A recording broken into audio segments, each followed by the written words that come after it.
শুভ সকাল বন্ধুরা, দেখো আজ পূর্ণিমা, তাই জন্যে আজকে এই যে ঠাকুরের জন্য মালা, ফুল, এই যে সব আনা হয়েছে। এখনো পুজো দিতে পারিনি, এই বসছি, সব ধুয়ে এনেছি। এই যে এখানে ঠাকুরের সিন্নি দেব, আর এই যে নতুন গুড় উঠেছে, পাটালি গুড় এনেছি আজকে ঠাকুরের সিন্নি দেবো। আর এমনিও ঠাকুরদের নতুন গুড় দিয়ে প্রত্যেক বছরই পুজো দিই, তাই জন্য ভাবছি এই বছরও ঠাকুরদের একটুখানি গুড় দিয়ে পুজো দিই, কেননা একটু না দিলে না নিজেদের খেতে যেন কেমন লাগে। যাই হোক, আবার আসছি পুরো পুজোটা দিয়ে পরের ভিডিও নিয়ে। টাটা, সবাই ভালো থেকো, সুস্থ থেকো। এই যে দেখো ঠাকুরের পুজো।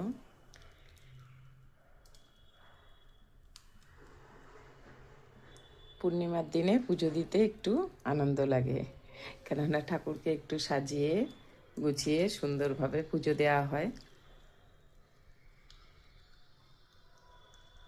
ঠাকুর সবাইকে ভালো রাখুক, আনন্দে রাখুক, সুস্থ রাখুক, এটাই কামনা করি।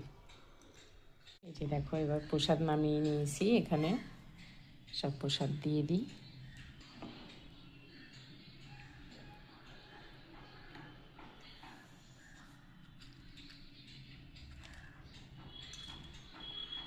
এই নে।